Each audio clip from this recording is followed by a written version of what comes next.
Welcome to Good Blue, Bad Blue. I'm Justin. I'm here by myself. Brandon off doing some personal stuff. So once again, y'all get me by myself. And this is like a Christmas break kind of episode here, as a lot of teams are entering their break here Christmas week. Pretty much all the non-conference play is over. We're going to go into conference play when we come back. So things are going to really start to get interesting. So this is a perfect time for a show. It's a perfect time to talk about what's happened so far, predict a little bit what's going to happen in the future. But for now, we're going to talk about what's already happened. We're going to start with North Carolina because obviously they're the good blue. Me being a Tar Heel fan without Brandon here, we're definitely starting with North Carolina. So obviously, here's what's happened since our last episode. Carolina beats Kansas by 13 points in Chapel Hill. A solid win for Carolina. Kansas maybe working some things out there. I do think they're actually a really good team also, especially if Peterson stays healthy and decides that he wants to play. I think Carolina beats Radford by 15. They beat NC Central by 44. They beat Navy by 12. They beat St. Bonaventure by 15. That's a sneaky good win because St. Bonaventure will be in the NCAA tournament. So that's a sneaky good win. Carolina then loses by 16 to Michigan State. That was in the Fort Myers tip-off.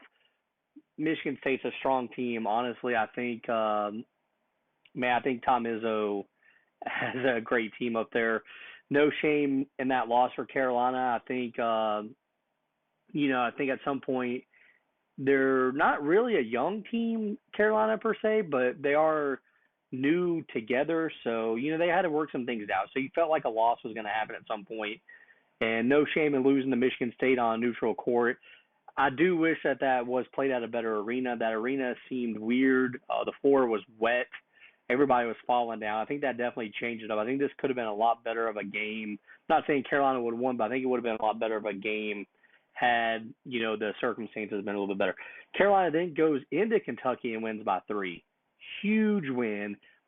Apparently that was the first time that Carolina had won at Kentucky since like '07 or something, which is insane. But then again, they don't really play at Kentucky very often anymore. Normally they play on neutral courts, but huge win for Carolina. Always enjoy seeing them beat Kentucky. That was a great game, though. Then Carolina beats Georgetown by 20. I don't know how good Georgetown really is. Maybe they make the NCAA tournament, but probably not. Carolina then beats South Carolina Upstate by 18, beats East Tennessee State by 19, beats Ohio State by 1 on a neutral court. A wild finish. Basically, Trimble, who had missed 9 games previous to this with a broken hand or broken arm, something. I'm still not even exactly sure. I don't think they were being 100% honest with you, but basically, game-winning play, he drives to the basket, kind of falls down, but gets the pass off to Vasir, who makes the game-winning dunk, and then Carolina, Caleb Wilson with the block to seal the win, and then Carolina beats East Carolina by 48. So that's Carolina's record. That's where they're at right now. 11-1.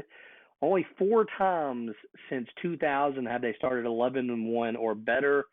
All 4 of those years were '07, '08. Well, no, I think it was '05, '07, '08, '09. So 2 title teams, another Final Four team, and an Elite 8 team.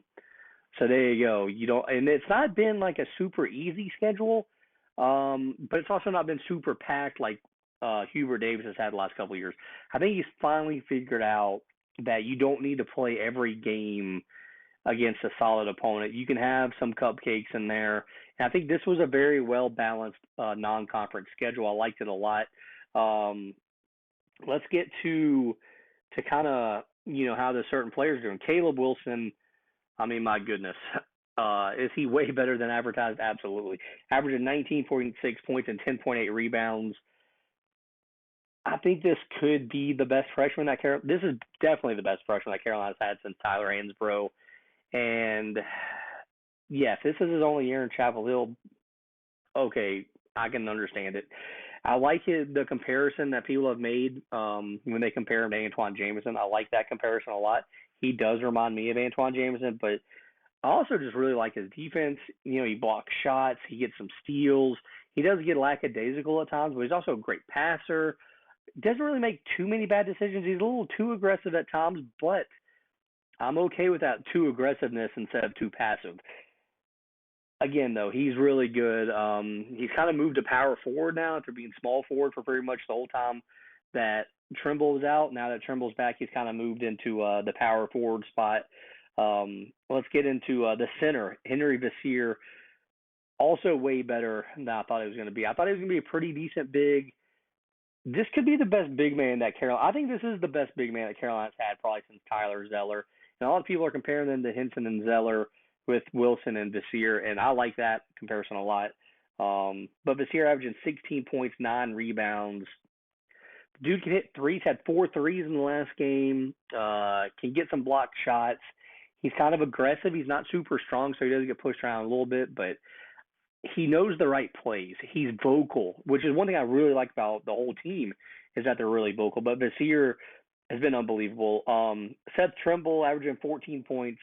Like I said, coming back from injury, but I think he's been everything that you want the senior leader to be. I like Trimble. Go back and watch what I've said in the past. He's been one of my favorite players since he's been there. Luka Bogovac, not doing too bad. Averaging 11 points. I don't think he really makes any bad plays. He just doesn't really make as many shots as we were hoping. I think if he can find his form, if he can find his shot, he can become a very key part of this team because I think he could average like 15 points. If he just makes, one or two extra threes a game, which he should, he could be very dangerous. But I do like his playmaking. Defense is a little weak again, but he's still learning, I think, the system a little bit. And obviously the speed of play here is a lot quicker than it was over there where he played at before. If you go to, I guess, the other starter, Kyan Evans, averaging 5 points. Again, not really doing anything spectacular. Actually, kind of like Derek Dixon a little bit better coming off the bench. Stevenson has been moved to the bench now. He's averaging 6 points, but I like Stevenson's game a lot. I think he's a huge factor for this team. I think he's going to help out a lot. Him doing what he's doing, I know he's not scoring points like we thought he would. I know he's not making threes like we thought he would, but he's rebounding. He's being physical. He's playing solid defense. He's getting some blocks. He's doing the stuff that you need players to do to have a winning team. So I do really like what he's doing right there. Carolina also, by the way, right now is ranked number 12th in the nation. I think that this team has a lot of upside, man. I really do. I think this team is way better than I thought they were going to be. I thought they were going to be pretty bad, honestly. Like, I really did think that they were going to be pretty bad. I thought maybe they had a chance to be somewhat decent, but man, they're looking really good. I like their upside. The defense is spectacular. I know everybody wants to talk about maybe how good the offense is, but this might be the best Carolina defensive team that we've seen in a very long time. You could say that Henson and Zeller defense was pretty good, but this defense is better. This is one of the best defense teams you've seen in a long time. So look at the games coming up. Their first conference game is against Florida State. That'll actually be in Chapel Hill. And then basically the month of January, North Carolina plays at Virginia. That'll be the only ranked team that they play. They do play at SMU, which could be a tough one. They also play at Stanford and at Cal. So it is kind of going to be a tough month, but I think if Carolina can come out of this January month with, they play 7 games in January. So you got Florida State in December and then 7 conference games in January. If they can come out of those 8 games with no more than 2 losses, I think that's awesome. I think 1 loss would be, I think that's about where you want them to be if they're a great team. If they're a great team, you're thinking maybe 1 loss. If, that's probably at Virginia. If they come out with 2 losses, you're still thinking, okay, that's not bad. That's okay. You're still a good team. So, yeah, I really think that Carolina has a good chance, man. I think that they have a solid team. I think they're very good. I like the pieces a lot. I think Hubert Davis actually got a good roster this year. I know they're missing a good backup center. Van Allen Lubin, obviously that traitor leaving like he did, but whatever. Carolina does miss a backup. I know Van Allen Lubin's not great, but he's perfect as a backup center, and they're kind of missing him a little bit. So that is what it is. You got Zayden High and James Brown, but man, neither one of those guys really can contribute much. But I do like the Carolina roster. I like it a lot. They do got a lot of size. I mean, you got this year. You got Vasir, Wilson, Stevenson, all big guys. I do like it a lot. Let's switch over now. Brandon's not here, but we're still going to talk about the Bad Blue. We're still going to talk about Duke. Here's how their season's gone so far. They beat Texas by 15. They beat Western Carolina by 41. They beat Army by more points than I can count. They beat Indiana State by 38. Beat Kansas by 12 on a neutral court. Kansas playing without Peterson in that game. I actually do think if Peterson played in that game, Kansas might have won. Duke beats Niagara by 58. Beat Howard by almost 40. Beat Arkansas by 9. That's a big win, actually. I think Arkansas is a really good team this year, so that's actually a big win there for Duke. Duke beat Florida by 1. I don't think Florida is what they were last year. I know all their losses are to really good teams, but they're not what they were last year. Duke then beats Michigan State. Man, I don't know. Michigan State, they're going to have some early season losses. I don't think Duke really played that well in that game, but they did come out to win. They beat Lipscomb by 20-something, and then they lose to Texas Tech by 1. Again, you're going to have an early season loss. Nobody's going to go through playing, 4 or 5 tough games in the non-conference schedule and go undefeated.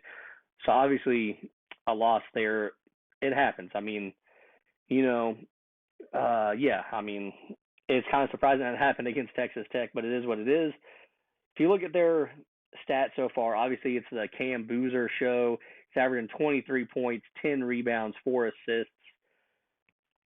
I mean, dude, this Duke team seems very familiar to last year to me. Like, you have a center, maybe a big foreign center. Boozer can play the Cooper Flag role where he just does everything. Yeah, it's just kind of weird. You got Isaiah Evans, he was there last year. You only got 3 guys averaging double figures. The other Boozer brothers only averaging 6 points.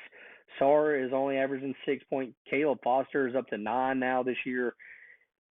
I really don't know what to say, man. I think it's a weird team. I can't tell if they're good or if they're not good. I think, honestly, I'm leaning towards they're just not that good. I think they could have a big drop-off come conference play, depending on what their schedule looks like, which is what we're about to get into. But I don't see it, man. Cam Boozer could be a good player. I don't know if he's as good as Cooper Flag, even though I said for a very long time that Cooper Flag was not the best player on that team.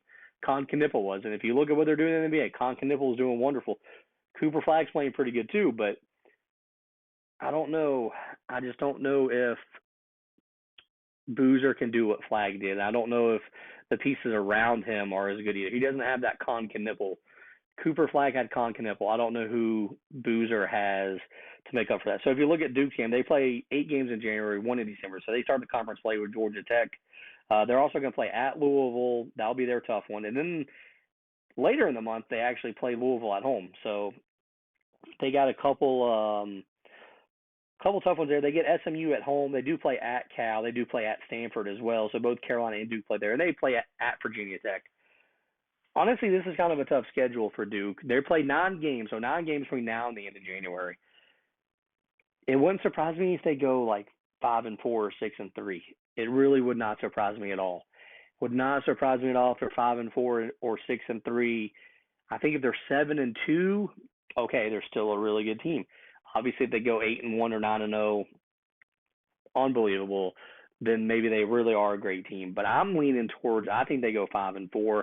I think some of these teams kind of figured out what they can do. I think some of these teams are going to be able to stop Boozer. Like, I don't see them winning at Louisville. I don't see them winning both of the games at Cal and at Stanford. I think they're going to lose one of them. They could possibly lose the one at Cal, being 11 o'clock at night when they play that game. I think also Virginia Tech always plays them good for some reason, especially when it's in Blacksburg. So it would not surprise me at all if maybe Virginia Tech finds a way to win that game as well. So yeah, I think it's not going to surprise me at all. Like I said, if Duke comes out of January with not a very good record, would not surprise me at all.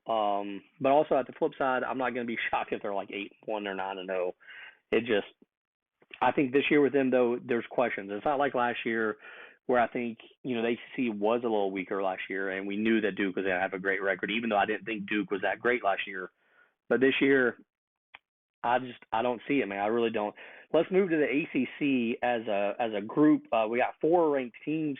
You got Carolina at 12. Duke is at 6 right now, by the way. Virginia at 21 and Louisville at 16. Nobody has played a conference game yet. You have a bunch of teams with 10 wins already. Nobody's played more than 13 games. You have a bunch of teams with 10 wins: Clemson, Stanford, SMU. Some of those teams. The worst team in the conference by record is Boston College with 6-6. So no team has a losing record. I'm still saying the winner of the conference.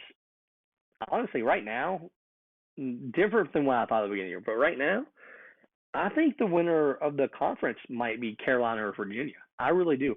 I think Virginia is weird because they have a new coach and a new style that nobody's used to. They're not used to Virginia running up and down. They're not used to Virginia putting up points.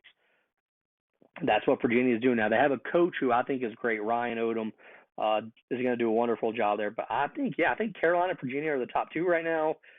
And I think, honestly, it would not surprise me if Carolina or if the ACC ends up with like 8 teams probably in the NCAA tournament. As of right now, I'm thinking they get 8 teams. I really do. I think the ACC is really strong this year. I think, they've been kind of hated on for the last couple of years. It's not like they've been bad, but they've just been hated on.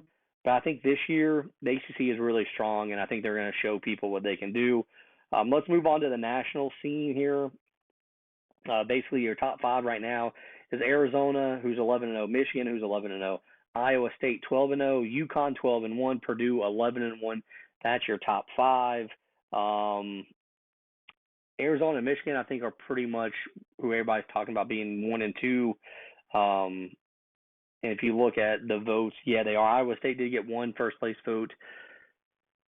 It's weird because I don't want Michigan to be one of the best teams. I don't like Michigan. I've never liked Michigan. Kind of upsets me that Elliot Cadeau is there. It really upset me if Elliot Cadeau goes there and gets on a great team. I'm just not a big fan of when players transfer out of Carolina. I don't want them to do good at their new schools. It's kind of like Vanderbilt. Vanderbilt's number 11. They got 2 Carolina transfers, Jalen Washington, Tyler Nickel. Tyler Nickel is lighting up the scoreboard. I really wish he had stayed, but I understand he wanted playing time. He wanted to be a starter. He's found it. Jalen Washington, I guess, who knows, man. He very disappointing last year, but I'll go ahead and make my final 4 predictions right now. Here's my final 4 predictions. Here we are, late December 23rd, when I'm recording this. So happy Festivus to all the people out there, or Merry Christmas Eve, as Phoebe said. But my final 4 predictions, as of right now, man, it's tough. I am gonna go Arizona. I do think Arizona gets to the Final Four. I just think it's been so long since they got there that maybe this is the year. I don't think they're that great. I really honestly don't think Arizona and Michigan are that great. Even though they're 1 and 2 and they're looking fantastic, I don't see it. But I do think Arizona ends up in the Final Four. I just think it's been so long. I think UConn gets in the Final Four again. I hate to say it, but I think Hurley is the best coach in college basketball right now. I think he's figured out the transfer portal. He's figured out the NIL. He's got a great system. He knows how to get these kids to do their job. Yeah, so Arizona, UConn, man. The next one could be tough. I think, you got a bunch of teams. I think, honestly, there's probably 20 teams right now that I could see making the Final Four, but I'm going to go Gonzaga. I think Gonzaga gets back there. I think Mark Few gets them back to the Final Four. It's been a few years. Obviously, he still doesn't have a national title, but I think he finally gets back to the Final Four. I like Mark Few. I think he's a great coach. He deserves to have a title at some point. They have a team that's really good. They're kind of under the radar, which is perfect. That's where he likes it to be. And my fourth Final Four team, I'm going with Carolina. I just think Caleb Wilson is that freshman sensation that can carry them. I think the rest of the team plays, good style for them. I think they fit around them perfectly. And also, Carolina's won a title in every decade since the 80s. So they're due. They won in the 80s, they won in the 90s, they won in the 2000s, they won in the 2010s.